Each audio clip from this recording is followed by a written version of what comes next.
आपका स्वागत है टारगेट सरकारी नौकरी चैनल पर। मैं अर्शद अली। उत्तर प्रदेश प्राथमिक शिक्षक भर्ती परीक्षा यानी सुपर टेट की तैयारी में 10 अंक के प्रश्न आपसे शिक्षण कौशल यानी टीचिंग स्किल के पूछे जाएंगे, जिसमें आज हमारी ये दूसरी क्लास होगी। पहली क्लास में हमने शिक्षक केंद्रित विधियों को डिस्कस किया था, यानी टीचर सेंटर्ड मेथड। ये व्याख्यान विधि और प्रदर्शन विधि, इन दोनों विधियों को हम कंप्लीट कर चुके हैं। आज हम शिक्षण कौशल में, शिक्षण विधियों में छात्र केंद्रित विधियां, चाइल्ड सेंटर्ड विधि को पढ़ेंगे। इसमें खेल विधि, तर्क विधि, शैक्षिक पर्यटन विधि, विश्लेषण विधि और बाकी 5 विधियां और हैं। आज ही के इस क्लास में हम कंप्लीट करेंगे। पहला पार्ट नहीं देखा तो देख लीजिए, इसकी प्लेलिस्ट इस वीडियो के बाद बन जाएगी। और जो लोग इस चैनल पर नए हैं, सब्सक्राइब करके बेल आइकन प्रेस कर लेंगे और इस वीडियो को लाइक कर दीजिएगा। आइए शुरुआत करते हैं, समझते हैं पहली विधि आज की, खेल विधि, प्लेवे मेथड जिसको हम बोलते हैं। ये एक छात्र केंद्रित विधि है। ऐसी विधियां जिसमें छात्रों को केंद्र में रखकर टीचिंग के मेथड्स बनाए जाते हैं, उसको हम बोलते हैं छात्र केंद्रित विधियां। तो छात्र केंद्रित विधि, चाइल्ड सेंटर्ड मेथड में जो पहला मेथड हम डिस्कस करेंगे वो है खेल विधि, जिसको हम बोलते हैं प्लेवे मेथड। इस मेथड की अगर हम बात करें, आपने छोटे बच्चों को देखा होगा जिनका बचपन शुरू ही हो रहा होता है लगभग, तो उन बच्चों को अगर आप देखेंगे छोटे मोटे खेल में ही वो लोग बिजी रहते हैं, या पेरेंट्स भी उनको छोटे मोटे खेल में ही बिजी रखते हैं या उनको खिलाने की कोशिश करते हैं। और इन्हीं खेल खेल में बच्चे सीखने भी लगते हैं, ठीक, और वो एक्टिव रह कर के एक तरीके से सीखना शुरू कर देते हैं। तो ऐसी विधि है जिसमें बच्चों को खेल के माध्यम से सिखाया जाता है, कोई गेम के माध्यम से सिखाया जाता है। इस विधि को दिया गया था, इसके जनक कहे जाते हैं फ्रॉबेल। ये प्रश्न भी पूछा जा सकता है आपसे, ठीक। और इस विधि को सबसे ज़्यादा प्रयोग अगर किसी ने किया है या विकास किया है वो है हेनरी कॉर्डवेल ने। तो खेल विधि के अंतर्गत या खेल खेल में आप कौन सी क्रियाविधि या एक्टिविटीज़ करवाते हैं बच्चों से ताकि बच्चे सीख सकें। जैसे स्कूल के स्तर पर अगर हम बात करें तो स्कूल में फंक्शंस आयोजित करवाए जाते हैं। स्कूल में, विद्यालय में जो उत्सव होते हैं उनके माध्यम से भी बच्चों को छोटे छोटे खेल होते हैं। इसमें स्काउटिंग एक मतलब हो सकता है, एनसीसी भी है, और एजुकेशनल अगर हम बात करें इसकी, शैक्षिक पर्यटन भी बच्चों को करवाया जाता है। कार्डबोर्ड पर कुछ गेम्स करवाए जाते हैं बच्चों से, पेंटिंग्स और ड्राइंग्स उनसे करवाई जाती है। तो ये खेल विधि पर आधारित कुछ पाठ्यक्रम हम कह सकते हैं, इन्हीं के माध्यम से बच्चों को सिखाया जाता है। इस विधि के हम अगर फीचर्स की बात कर लेते हैं तो खेल विधि जो है, इसमें बच्चा खुद कर रहा है, उस गेम में इंगेज होता है, खुद इन्वॉल्व होता है, तो बच्चा खुद हाथ से करता है उसको। तो एक तरीके से बच्चे को जो है करके सीखने के सिद्धांत पर ये आधारित है। लर्निंग बाय डूइंग होती है इसमें बच्चे की, और ये खेल खेल में बच्चों के द्वारा ही ये खेल कार्य करवाया जाता है। तो बच्चों को उनके ज्ञान, उनकी रुचि के अकॉर्डिंग, उनकी आवश्यकता के अनुसार खेल कार्य करवाए जाते हैं बच्चों से। और तो जो भी बच्चों को खेल करवाया जाएगा या जो भी पढ़ाई बच्चों से करवाई जाएगी वो बच्चों की इंटरेस्ट के अकॉर्डिंग ही जो है करवाया जाता है, ठीक। तो बच्चों को एक तरीके से इसमें क्या है भाई, खेल के माध्यम से करवा रहे हैं तो बच्चे को एक स्वतंत्र वातावरण मिल रहा है उसमें, ठीक है। तो बच्चे को इसमें हैंडीक्राफ्ट्स हो सकते हैं, बागवानी है, डांस है, संगीत है, इस तरह की शिक्षाएं इसमें दी जा सकती हैं। अगली विधि के बारे में हम बात कर लेते हैं। अगली विधि है प्रश्न उत्तर विधि। इसी को हम तर्क विधि बोलते हैं या इसी को सुकराती विधि भी बोलते हैं। तो इस विधि को जो ग्रीस के प्रसिद्ध दार्शनिक थे सुकरात के द्वारा दिया गया था, ठीक।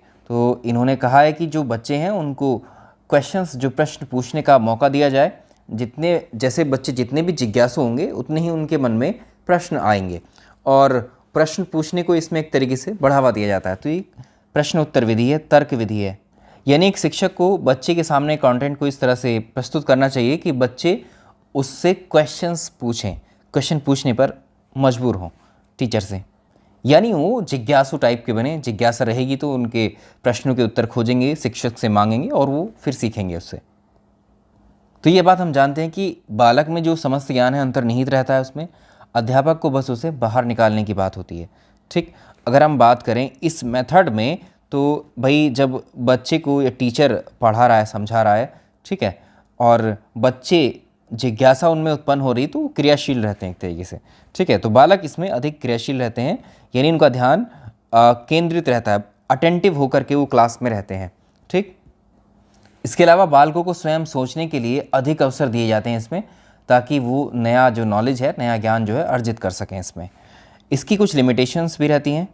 हर मेथड के अपने फ़ायदे हैं, हर एक चीज़ के हम कह सकते हैं वर्ल्ड में फ़ायदे भी होते हैं, उसके नुकसान भी होते हैं, ठीक है। तो बेसिकली जो छोटे बच्चे हैं वो इतने ज़्यादा क्वेश्चंस नहीं कर पाते, तो छोटी कक्षाओं के लिए ये ठीक नहीं है मेथड। ठीक है। तो ये बड़ी कक्षाओं के लिए ठीक है, बड़े बच्चों के लिए ठीक है। एक तरीके से इसमें अध्यापक जो हैं, जो अध्यापक हैं वो उत्तम प्रकार की क्वालिटी क्वेश्चंस को निर्मित नहीं कर पाते हैं।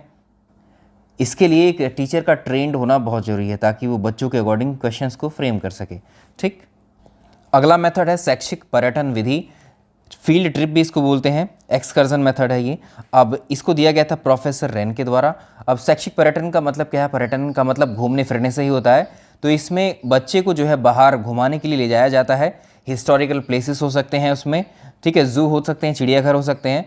तो बच्चों को जो है वास्तविक चीज़ों का बोध करवाया जाता है। वहाँ पर बच्चों को चीज़ें रियलिटी में जैसी होती हैं वैसे ही उनको वहाँ दिखाया जाता है, उन प्लेसेस पर ले जा करके।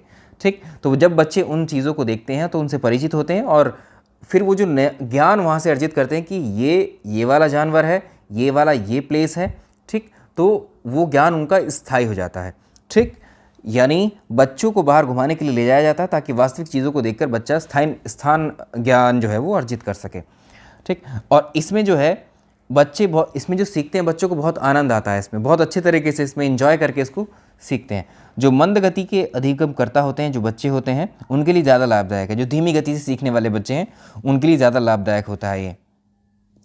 और ऐसा तो है नहीं कि एक सिंगल बच्चे को लेके जाया जाएगा बाहर घुमाने के लिए किसी दूसरे शहर में, मान लिया आगरा चले गए, दिल्ली चले गए या और कहीं प्लेसेस पे चले गए, है ना। तो जब बच्चों को लेकर जाएंगे तो बच्चे बाहर जो जाते हैं वो ग्रुप्स में ही जाते हैं।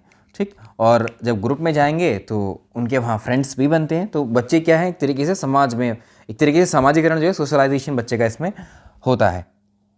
जो भी लर्निंग इसमें होगी, जो अधिगम इसमें होगा वो स्थायी अधिगम होगा।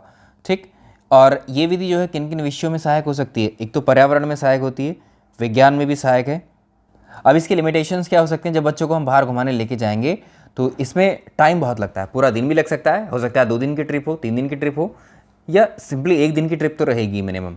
ठीक है, तो पूरा दिन लग रहा है, इसका मतलब टाइम कंज्यूमिंग है, अधिक समय लगता है। एक तो ये इसकी लिमिटेशन, एक सीमा है ये। और दूसरी बात, इस तरह के अरेंजमेंट्स करने में जो है पैसा भी खर्च होता है, यानी कॉस्टली है ये विधि, है ना। तो शैक्षिक पर्यटन को छात्र एक, अब इसका जो अगर रिजल्ट आउटकम अगर हम देखें तो शैक्षिक पर्यटन को बच्चा किस नज़रिए से देखेगा? तो वो मनोरंजन के रूप में इसे ले लेता है कि हम तो घूमने आए हैं यहाँ पर, ये देखा हमने, वो देखा। शैक्षिक महत्व इसका क्या है? बच्चा वो नहीं समझ पाता है उस विषय, उस समय पर। ठीक है, तो और ऐसा रहेगा, टाइम कंज्यूमिंग है, तो ये पाठ्यक्रम भी जो है समय पर पूरा नहीं होता अगर इस मेथड को हम फॉलो करते हैं। लेकिन हाँ, अपने अपने फ़ायदे ज़रूर हैं, सीखने को ज़रूर मिलता है कुछ ना कुछ। आप देखते होंगे स्कूलों में बहुत सारी ट्रिप ऐसी रहती हैं, बच्चों को लेके जाया जाता है बाहर भी। बाल केंद्रित विधि में जो अगली विधि हम पढ़ेंगे वो है विश्लेषण विधि, एनालिटिक मेथड। इसमें क्या है? इसका एनालिटिक या एनालिसिस का मतलब होता है किसी भी चीज़ को तोड़ करके समझना। ठीक है, किसी चीज़ को तोड़ करके समझना। कोई एक समस्या है, प्रॉब्लम है, तो उसको आप अलग अलग जो है पार्ट्स में उसको डिवाइड कर दो, अंश कर देते हैं उसके। ठीक है, तो इस विधि में कोई भी पूर्व समस्या हो सकती है, उसको लेकर जो है इसके छोटे छोटे अंश में उसको विभाजित करके उसका विश्लेषण करते हैं। ठीक है, तो यानी एक पूर्ण से, इसको हम कह सकते हैं पूर्ण से अंश की ओर इसको बोल सकते हैं, होल टू पार्ट्स। ठीक, यानी एक प्रॉब्लम है, इसको हमें समझना है तो हम इसको छोटे छोटे पार्ट्स में ब्रेक करेंगे। ठीक है, छोटे छोटे हिस्सों में इसको पढ़ना शुरू करेंगे। यानी अज्ञान से, आप कह सकते हैं अज्ञात से ज्ञात की ओर, या ज्ञान से अज्ञान की ओर भी कह सकते हैं।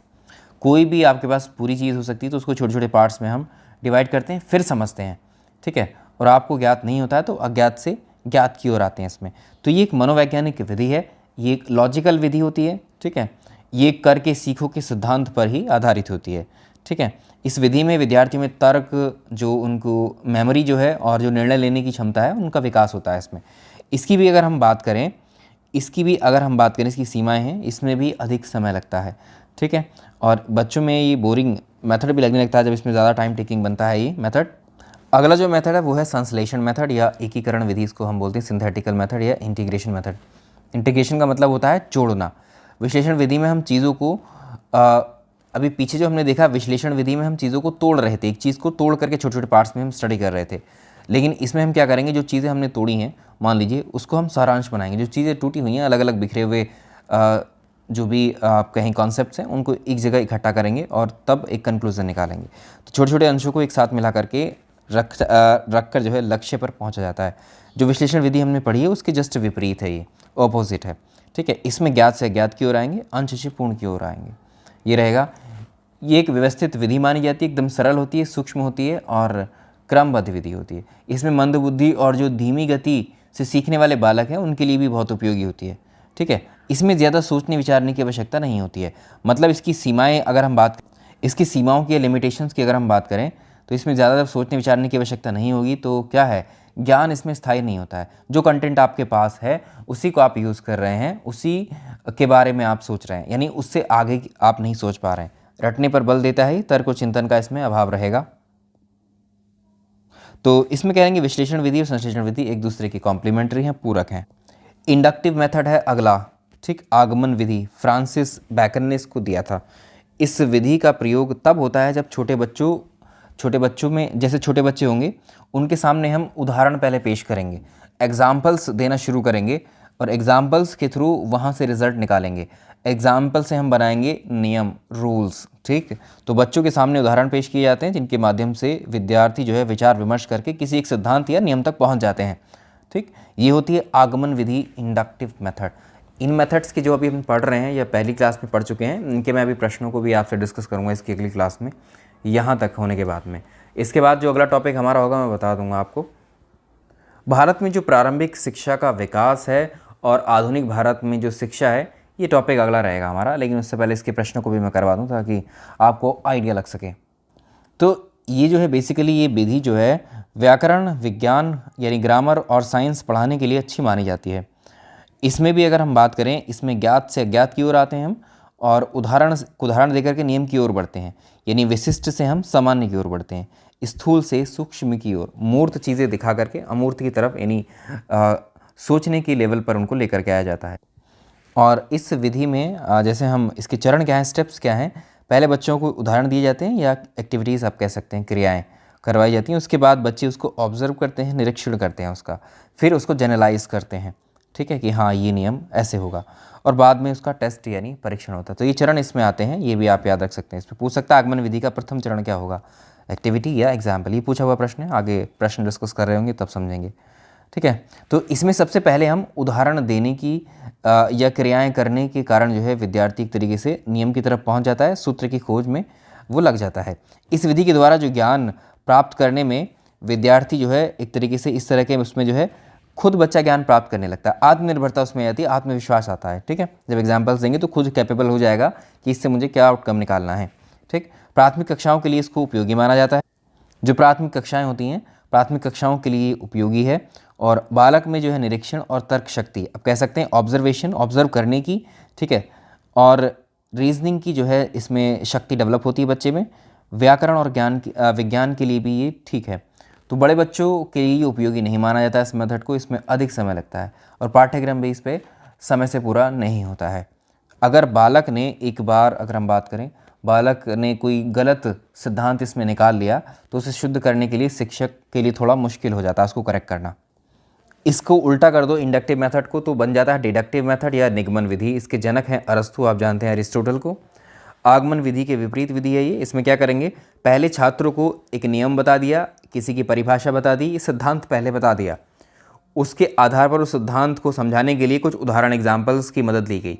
जैसे हम आपको इन क्लासेस में पढ़ाते भी हैं, जैसे या हम तो दोनों तरह से इस्तेमाल कर लेते हैं। पहले में आपको कुछ इस तरह से फ्रेमवर्क या उसका फ्रेम करते हैं टॉपिक का, ठीक है, बाद में हम डेफिनेशन तक पहुंच जाते हैं। तो ये सारे मेथड्स जितने भी हम डिस्कस कर रहे हैं, डायरेक्टली और इनडायरेक्टली हम अभी भी, मैं आपको पढ़ाने में या आप कहीं और पढ़ते हैं या आप खुद भी पढ़ाते हैं, तो इनडायरेक्टली हम इनको यूज़ करते जाते हैं। लेकिन हमको सेपरेटली ये पढ़ने हैं, ठीक है, तो इनको ज़रूरी है क्योंकि वो नाम से प्रश्न बनेगा आपको। ठीक, तो छात्रों को नियम सिद्धांत पहले बता दिए जाएंगे और उन्हें विशेष उदाहरणों की मदद से समझाया जाएगा और फिर नियम बनाए जाते हैं।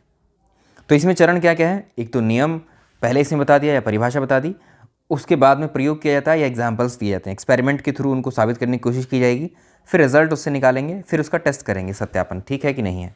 बड़े बच्चों के लिए ये उपयोगी है, समय बचाती है ये विधि। ठीक, पाठ्यक्रम भी इसमें जल्दी खत्म किया जा सकता है, प्रभावशाली बच्चे जो होते हैं उनके लिए ज़्यादा हेल्पफुल है। अगला है प्रोजेक्ट मेथड विधि। तो विलियम किलपैट्रिक के द्वारा इस विधि को दिया गया था, परियोजना विधि या प्रोजेक्ट मेथड को। प्रोजेक्ट्स क्या होते हैं, बच्चों को आपने देखा होगा, स्कूल स्तर पर भी देखते होंगे आप, प्रोजेक्ट्स करने के लिए दिए जाते हैं। जब प्रोजेक्ट करने के लिए जाएंगे तो बच्चा जो है इस प्रोजेक्ट के बारे में कोई भी थीम या टॉपिक दे दिया जाता है, तो बच्चा खुद से क्या करता है, उसके बारे में रिसर्च करना शुरू करता है, यानी उसकी जानकारी जुटाता है कि इसमें क्या क्या चीज़ें, क्या क्या प्रोसेस होंगे, क्या क्या मुझे चाहिए चीज़ें इसमें नीड रहेगी। तो परियोजना वह उद्देश्यपूर्ण कार्य होता है जो पूर्ण संलग्नता के साथ सामाजिक वातावरण में किया जाता है। ठीक, तो बच्चा इधर उधर से, अपने समाज से, अपने माता पिता, अपने दोस्तों या फ्रेंड से या दूसरे लोगों से भी हेल्प लेने की कोशिश करता है, यानी वो सामाजिक वातावरण में वो जाता है इस परियोजना के मेथड में। तो इसमें जो है एक तो रियलिटी रहती है इसमें, ठीक है, वास्तविकता रहती है, क्रियाशीलता रहती है, स्वतंत्रता होती है बालक के पास में, ठीक, उद्देश्यपूर्ण होती है और ये उपयोगिता भी है इसकी। दूसरा, सामाजिक परिवेश में इसमें जाना होता है या सामाजिक परिवेश के माध्यम से इसको पूर्ण किया जाता है। इसके क्या क्या स्टेप्स हो सकते हैं, इस परियोजना विधि के चरण क्या क्या हो सकते हैं। परिस्थिति उत्पन्न करना, परिस्थितियाँ उत्पन्न करने के बाद में योजनाओं का चयन किया जाएगा, प्लानिंग किया जाएगा, ठीक, फिर प्रोग्राम बनाया जाएगा, फिर क्रियान्वयन उसका किया जाएगा, ठीक, यानी इसको इम्प्लीमेंट करेंगे, फिर उसका मूल्यांकन और फिर आलेखन, ये इसके स्टेप्स रहते हैं इसमें। तो ये विधि बाल केंद्रित विधि है। इसमें भी अगर हम बात करें तो ये करके सीखो के सिद्धांत पर आधारित है। सीखने का प्राकृतिक तरीका है ये, और सामाजिक गुणों का इसमें विकास होता है, रचनात्मक सृजनात्मक योग्यताओं का भी बच्चे की विकास होता है।